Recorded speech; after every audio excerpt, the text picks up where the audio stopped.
they are getting the plans and make them work themselves in their own specific regulations. And so, yeah, we initially started out with a New Zealand and Australian market in mind, and then our amazing community just took it everywhere. Welcome to the Tiny House Lifestyle Podcast, the show where you learn how to plan, build, and live the tiny lifestyle. I'm your host, Ethan Waldman, and this is episode 218 with Tiny Easy. Today, I am joined by a group of 3 friends with a like-minded goal to solve the problem we're all facing today, the housing crisis. They decided to start a company called Tiny Easy that provides affordable tiny house plans with beautiful designs and SketchUp courses and a lot more in the works. This is a group of young entrepreneurs who are very impressive, and I think that they are going to go a long way in the tiny house world. So I hope you stick around for our conversation. I want to tell you about something that I think will be super helpful as you plan, design, and build your tiny house. Tiny House Decisions is the guide that I wish I had when I was building my tiny house. It comes in 3 different packages to help you on your unique tiny house journey. And if you're struggling to just figure out the systems for your tiny house, like how you're going to heat it, how you're going to plumb it, what construction technique are you going to use, like SIPs or stick framing or steel framing, Tiny House Decisions will take you through all these processes systematically and help you come up with a design that works for you. Right now, I'm offering 20% off any package of Tiny House Decisions. For listeners of the show, you can head over to thetinyhouse.net/THD to learn more and use the coupon code TINY at checkout for 20% off any package. Again, that's thetinyhouse.net/THD and use the coupon code TINY for 20% off.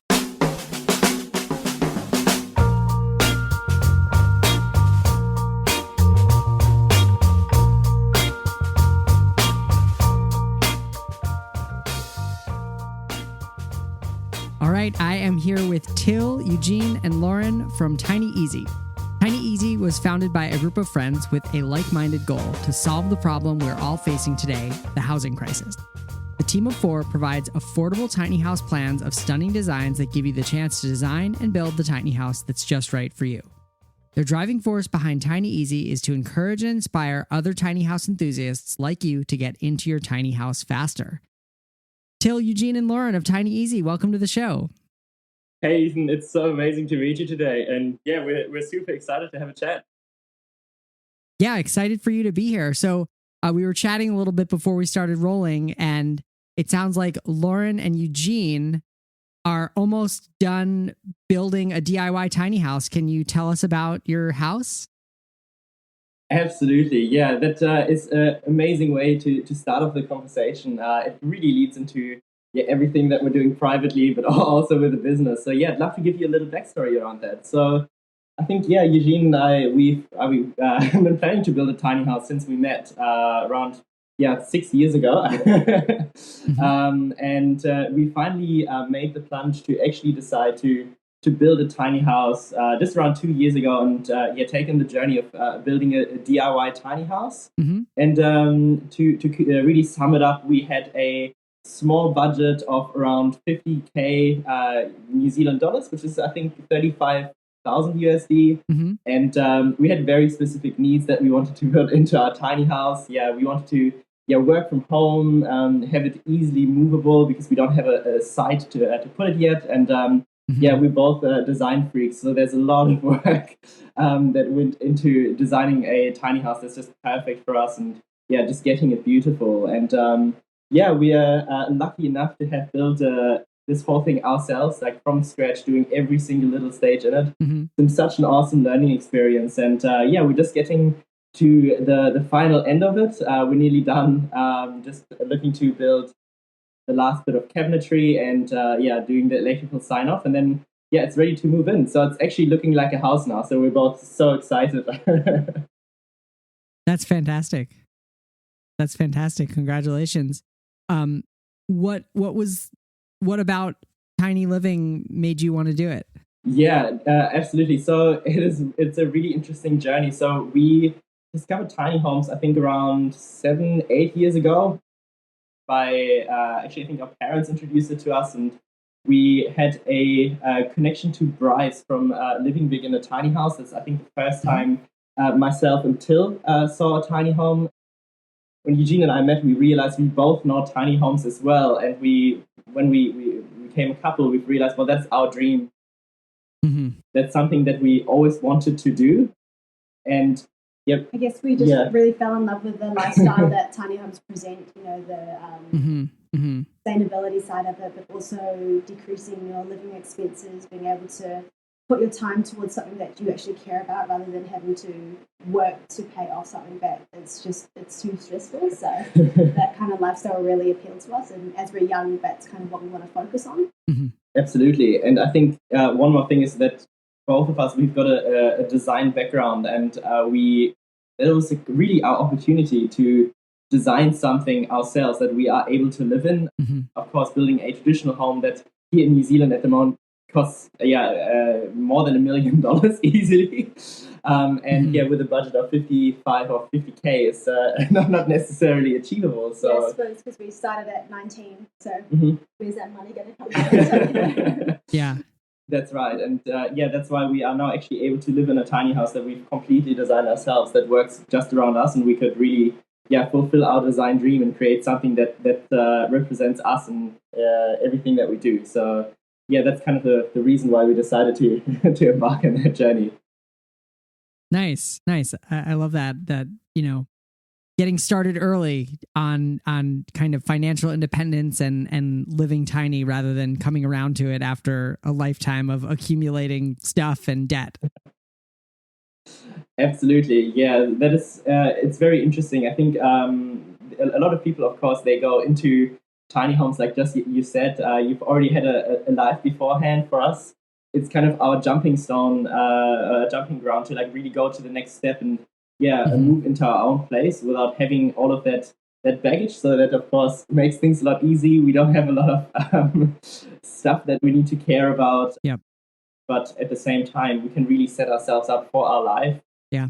Without ever renting, which is just really, really, we're really fortunate to be in that position. So it's something that we're very aware of, and it's just a great position to be in, and that's why we're very excited about that. Nice. So, so you have been dreaming about a tiny house for a while, Lauren and Eugene. And, at what point in this process did you say, hey, we could start a business around tiny houses? How did that come to pass? Yeah, I'd love to explain a little bit more on that. So we had a lot of touch points with the tiny house industry even before we built our own tiny house. Because we have our design background, we were working with tiny house companies here in New Zealand to help design and create plans for tiny homes. And also, actually, when we were 18, we were laboring with one of those tiny house companies to actually build tiny homes and to do the fun part, like painting, finishing, all these kind of things. And we really fell in love with it. But when we started designing and planning to build our own tiny home, we've just realized how difficult it is to actually prepare everything and get all the information that you need, even if you've been in the industry for quite a while. Like even having all that design background and the knowledge on how a tiny house is put together, and then actually embarking on the journey of planning your build, getting all the resources together, and understanding the nitty-gritty details is actually really, really difficult. And it took us so long to do that. And we've realized, well, there's a lot of people like us out there, and we would just love to share our passion for tiny homes and enable more people like us to do the same thing. And that's kind of where at one point we had that spark and we realized, okay, tiny easy is something that we want to do.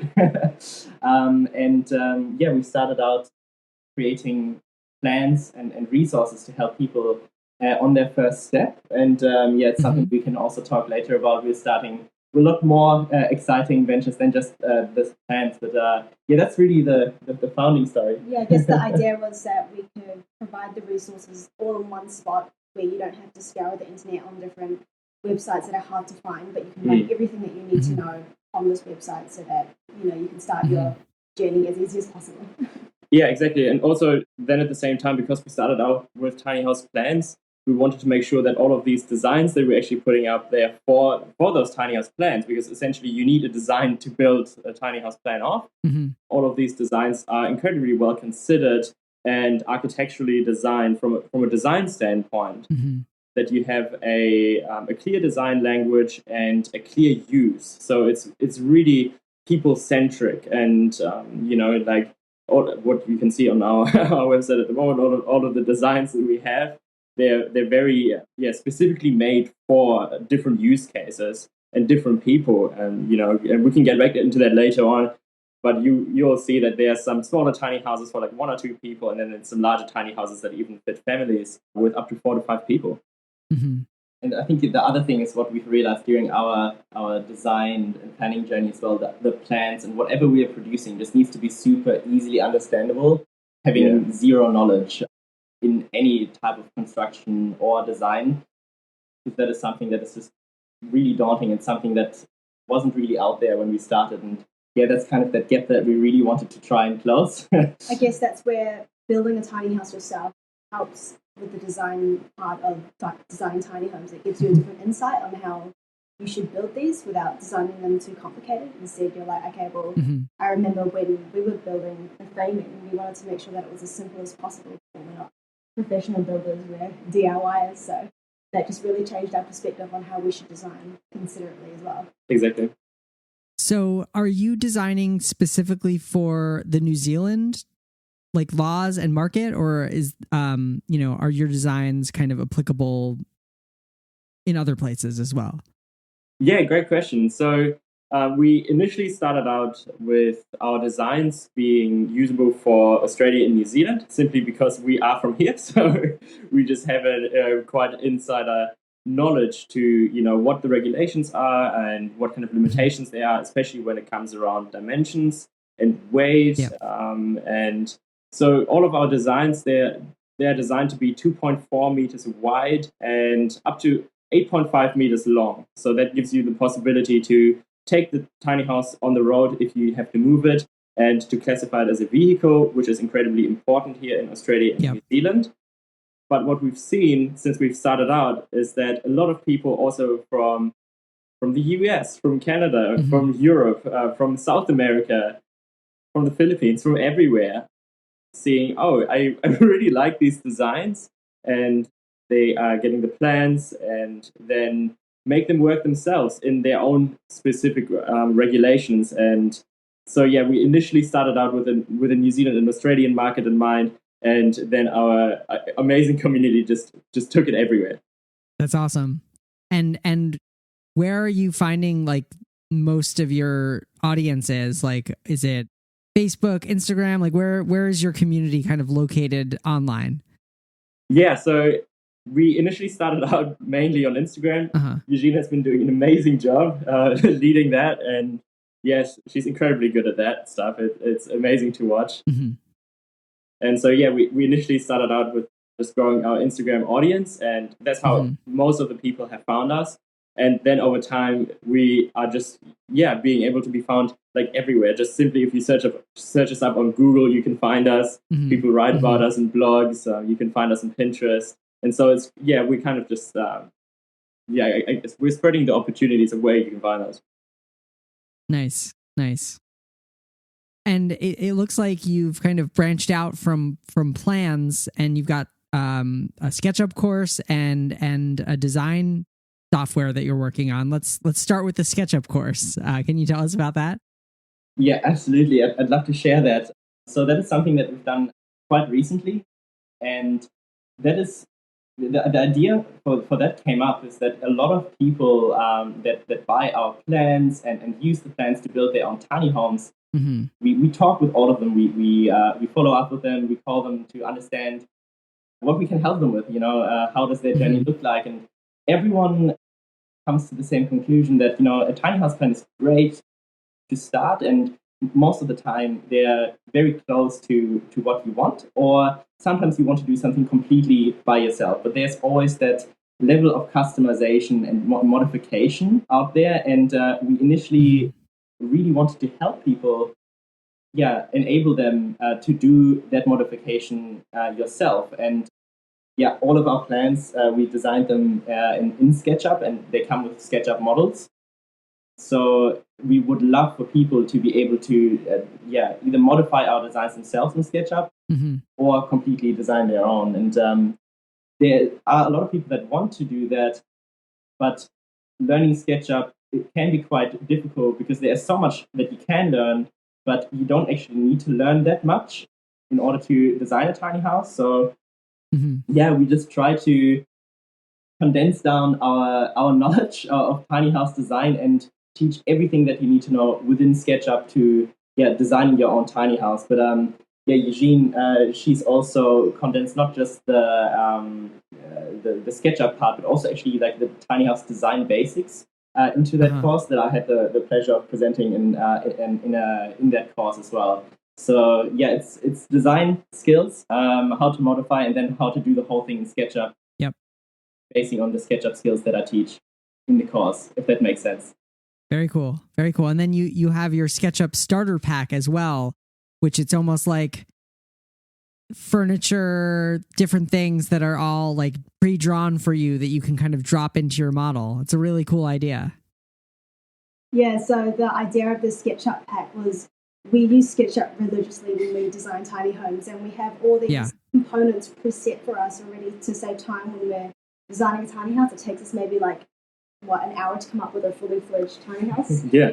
So the idea was that, okay, well, we have these and we'd love to give people the opportunity to customize their own tiny house. But when you're designing something, you're always thinking, okay, well, what's the basic dimensions of a kitchen cabinetry or a bed or something like that? So we've had these preset components already there. So we've compiled it into a package where people can actually just use them, take these elements and drag and drop into the model without having to find all the dimensions themselves. So it's just a really easy package that they can use to design. Yeah, exactly. And it's not just having the basic dimensions, but it actually saves the time that you don't have to model everything from scratch, because it just takes so much time to, design your kitchen from scratch and then, put out the drawers and put in the sink. It just takes forever. And one thing that we've also done as well is we've talked to so many people, and we've realized that there's not a lot of information, at least, on how to model a tiny house shell in SketchUp and what the right dimensions are for that as well. And so we've actually prepared, I think it's 24 different shells of tiny homes. So you can just start by dragging in the shell, and you've already got the exterior half finished that way. You just need to drag in your windows and your doors. And you don't need to think about the right roof angles or how thick the wall needs to be in that way. So it really is kind of the whole journey from picking the right exterior, the right trailer length, to then partitioning your walls and thinking about the rooms that you want to put in, to then actually finally furnishing everything. Yeah. And so, it's basically an easy drag and drop system that you can use in SketchUp. And design accurately as well. So exactly. You're not designing something that's really out of scale, you're actually able to design something with perfect dimensions. Yeah, you can build from it. Yeah, you can build from it, Yeah, I can. It's just so much fun to use this thing. Yeah, it seems great. I'd like to tell you a little bit more about Tiny House Decisions, my signature guide, and the resource that I wish I had when I was building my tiny house. It starts with the big decisions, which is, should you build a tiny house yourself or with help? Is a pre-built shell a good idea? Is a house on wheels better than on the ground, and what works better for you? Deciding on the overall size, deciding on whether you should use custom plans or pre-made plans, different types of trailers, and more. Then in part 2, we get into the systems, so heat, water, showers, hot water, toilets, electrical, refrigeration, ventilation, and we're only 2/3 of the way through the book at this point. From systems, we go into construction decisions, talking about nails versus screws, SIPs versus stick framed versus advanced framing versus metal framing. We talk about how to construct a subfloor, sheathing, roofing materials, insulation, windows, flooring, kitchen. I know I'm just reading off the table of contents, but I just want to give you a sense of how comprehensive Tiny House Decisions is. It's a total of 170 pages. It contains tons of full color drawings, diagrams, and resources. And it really is the guide that I wish I had when I was building my tiny house. Right now, I'm offering 20% off any package of Tiny House Decisions using the coupon code TINY when you head over to thetinyhouse.net/THD. That's THD for Tiny House Decisions. Again, that's coupon code TINY when you check out at thetinyhouse.net/THD.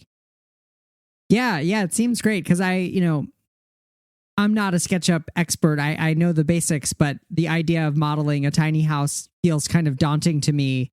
I'm thinking about like drawing blueprints and drawing studs and building it, like building a full model. But, the concept of just, putting a shell, just big rectangles rather than like trying to build actual components, it probably does let you quickly kind of play with a 3D design.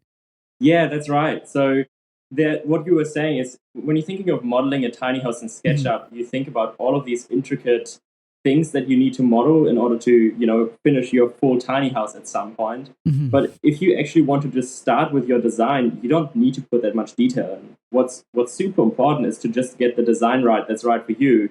And then you can still spend some more time later on, once you found that perfect design, to then add in all of that detail with the studs, with the connections to the trader, for example, plumbing, the electrical.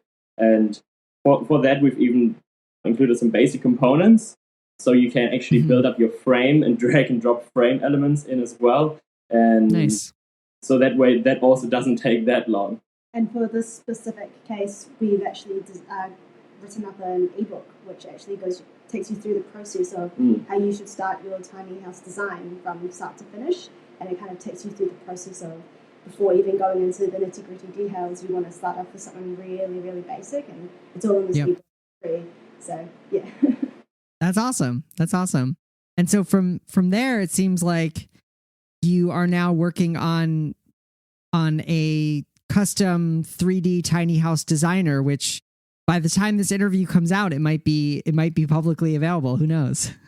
Yeah, that's right. So it's actually really exciting. We're building it as we speak. So just before we jumped in this call with you, we were actually building it already, and it's starting to come together. It's really exciting, and I can't wait to share something with you. This is the first time we're speaking about this on a podcast. So yeah, excited to share more about it. So what happened? The reason why we're building this in the first place is that we have put out the SketchUp pack and we've put out the SketchUp course, and there's so many people that are benefiting from it. But then at the same time, there's still a lot of people that don't necessarily want to go through learning a completely new program that they've never used before and want to do something that's even simpler, right? So you don't need to learn the basic controls or understand grouping or understand components and all that kind of stuff, which is fine to learn, but it's still a little bit of a hurdle. And so that's why we are building the 3D Tiny House Designer, which makes this much, much easier. So essentially, once this is finished, you are able to go on our website. You're able to choose a trailer that is at the size that you want to design your tiny house to. You drag in the walls and the windows. You drag in the doors at the right place. You pick your materials. And then you simply drag and drop your cabinetry, and it just snaps into place.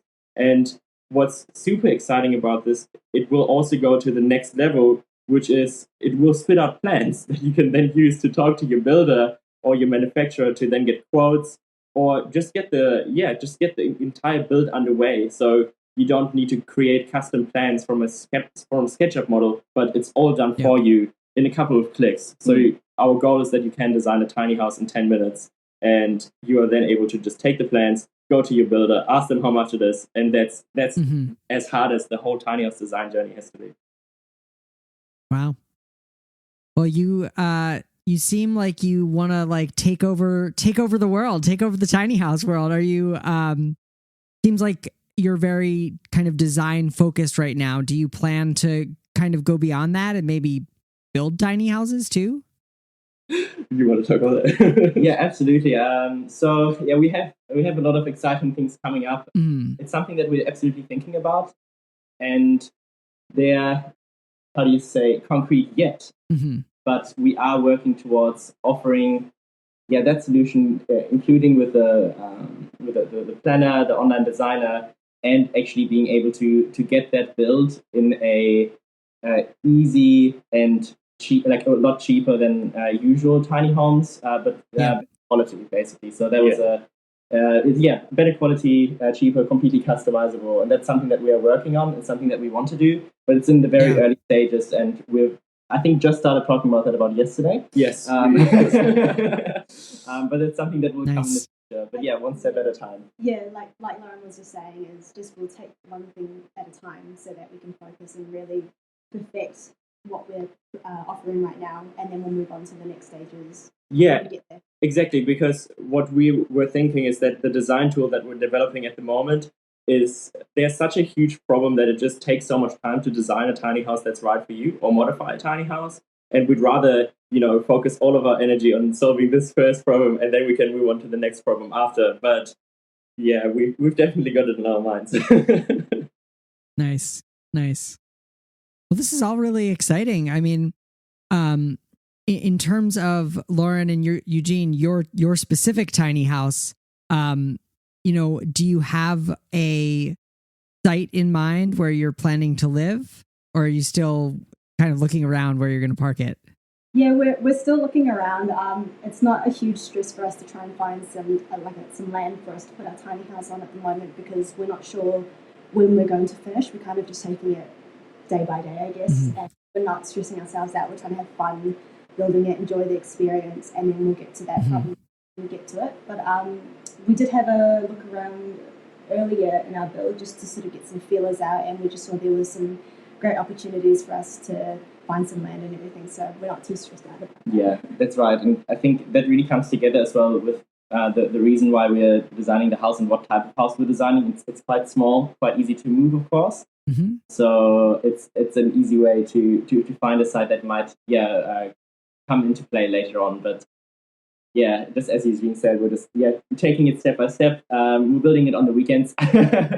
And then, when we see, okay, now it's time to move in, then we'll find a site and we'll figure it out when we get to it. But knowing you guys, it's probably going to be close to some beach. I hope so. Are you surfers? Yeah, all of us. Nice. So when we can and when the waves are good, we'll be out in the West Coast beaches of Auckland. Mm-hmm. We're just quite lucky with where we are based, and just a 20 to 30 minute drive away from us are just the most beautiful beaches of New Zealand, or at least in our perspective, of course. There's a lot of beautiful places, and so it's a nice part-time activity. It's just gets you away from what you're doing and helps you refocus. It's just very enjoyable. Nice. Yeah, I'm a big kite surfer. I love it. Yeah. So what kind of places do you have in where you live to kitesurf? So I live in Vermont, in Burlington, Vermont, and there's a very large lake here called Lake Champlain. Where I am, it's about 5 miles across, and it's about 100 miles long. So it's a very long, narrow lake, and it's not like the ocean in terms of wind and waves, but we get good southerly breezes in the spring and the fall, particularly, and the waves can actually they don't really break, but they're big rollers. They're really fun to play in out in the middle of the lake. That'd be awesome. Yeah. Well, I personally want to get into kitesurfing at some point if I can, because it's just an awesome sport. I mean, surfing is amazing because you can have that excitement of getting on a wave and going up and down the face. But what's nice about kitesurfing is that you can just constantly be on the board and you can turn around and you can go again. You don't have to pedal out back to the lineup. It's definitely a bit addictive. I can imagine. Yeah. So it seems like, could you tell me about like the tiny house scene in New Zealand? Because it actually seems like there's quite a bit of tiny house kind of activity there. Yeah, absolutely. So there's tiny houses are actually quite big here in New Zealand, and it's always growing. And there's some awesome companies here that build tiny homes, and a lot of people that are also DIYing their tiny homes. And it's really just growing as we speak. I mean, it was quite small a couple of years ago. It was a very alternative option. But it's really starting to get quite big. I mean, the news and the media, like this normal TV, is starting to really talk about it here as well. which is quite interesting, and it's getting a lot of people into it, and that's really mostly because of the housing situation that we have here in New Zealand. Mm-hmm. I think if I'm correct, New Zealand is, I think, the most expensive place to live. Oh my gosh! And that seems about right. I think the average house in New Zealand goes for $800,000, and a usual wage is around $60,000 to $70,000. And so essentially what happens is you take out a loan and you pay it off for around 30 years. And that's really normal. That's what a lot of people do here.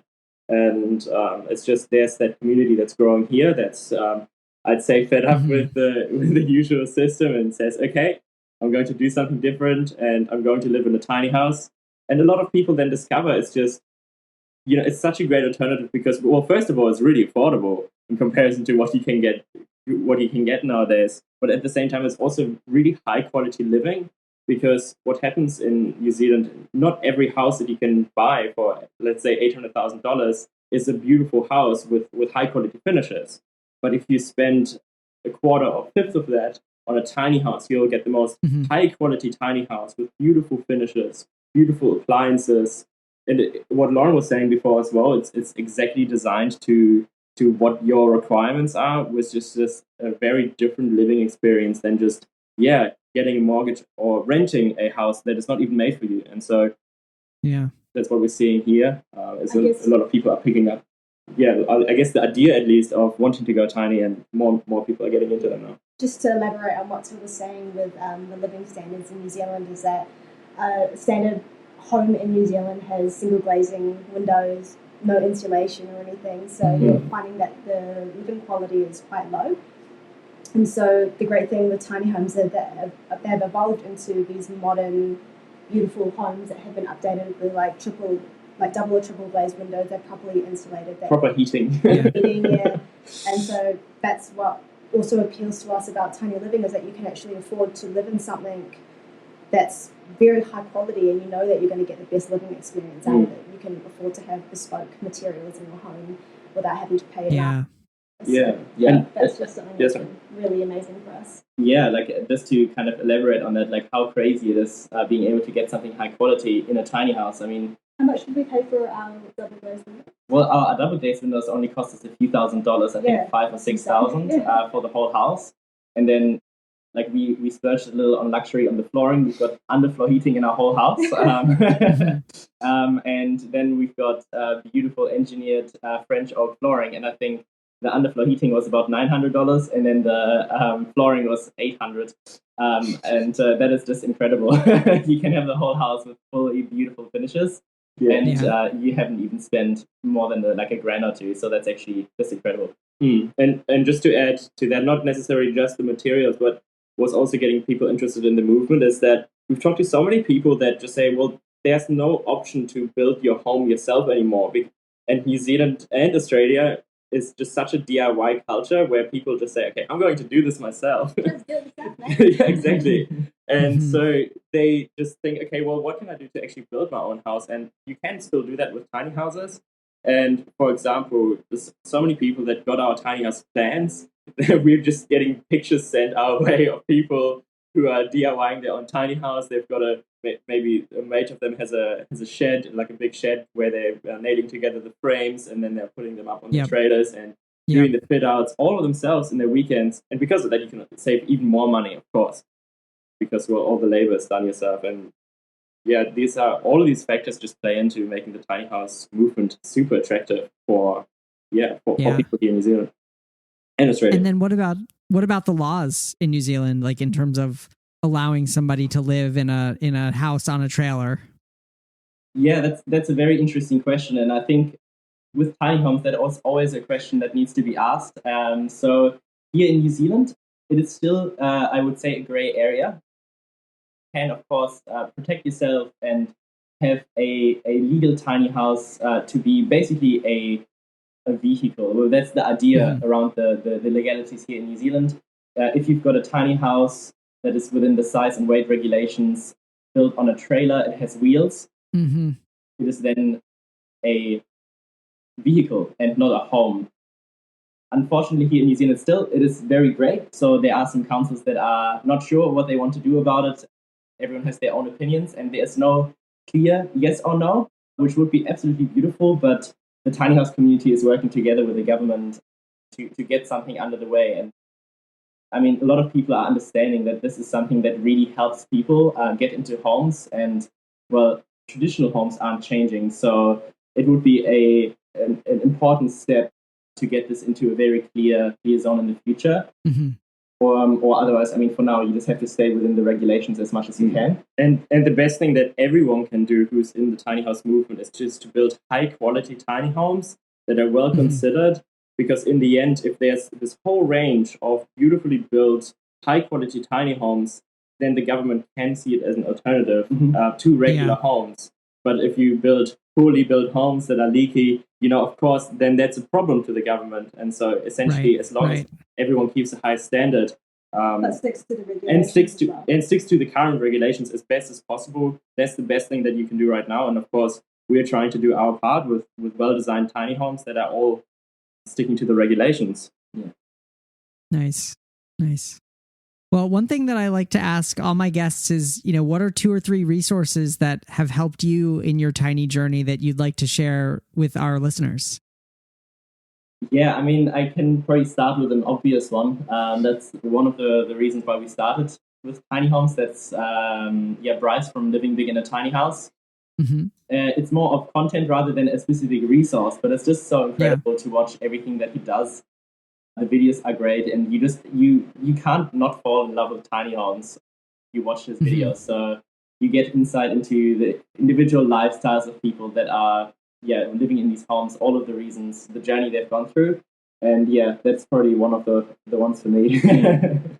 Nice. And another one that I could add to is tiny house podcasts like yours, because you can just listen to so many people that have gone through the journey of going tiny, and you just get that direct insight and not being able to understand what the mistakes are that somebody has made before, otherwise you just end up making all of these mistakes yourself. But if you you have that resource of what you said before we started recording, I think you recorded 250 podcasts already, so that's a lot of learning there that you can listen to. So I definitely recommend listening to your podcast, for example.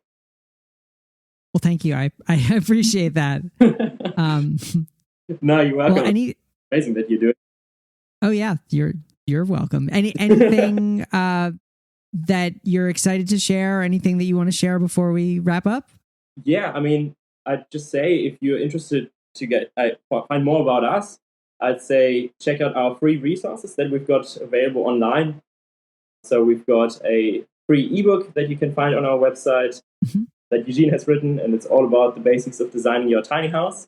And we've actually got free tiny house plans on our website as well. Nice. That describe our most popular designs with the basic dimensions, so you can understand if the design's right for you, or you just want some basic inspiration, understand if the regulations are right for you. And so all of that is just something great to start with. And actually, that's another advice that I'd give. Try to find as many free resources online as possible when you're starting your tiny house journey, because you can just build up that repertoire of knowledge that you can get into, and then you understand things that you might need to learn in the future as well. So totally. And then lastly, the last thing I would highly recommend, probably by the time that this podcast is live, depending on when you're looking to put this up, the tiny house designer should be ready to go for trying out. So there will be you can try it for free online, and you can build a tiny house. Give it a try and see what you can come up with. And that'll be very exciting for anyone who wants to get started. And I guess we're always finding new things to push out. So I guess just stay tuned, watch our socials or something. Just we're always pushing out something free or a new product that can help you or something like that. So. Exactly. There will probably be a lot more things even then. Nice. Well, Till, Eugene, and Lauren, thank you so much for being guests on the show today. This was really fun. Yeah, likewise. It was such a pleasure to talk to you, and hopefully we can catch up soon again. Yeah, thanks, Ethan. Thank you so much. Thank you so much to Till, Eugene, and Lauren from Tiny Easy for being guests on the show today. You can find lots of links to Tiny Easy's courses and plans at thetinyhouse.net/218, where you will also find, as always, some of my favorite images of their tiny house designs and a complete transcript of this episode. Again, that's thetinyhouse.net/218. Well, that's all for this week. I'm your host, Ethan Waldman, and I'll be back next week with another episode of the Tiny House Lifestyle Podcast.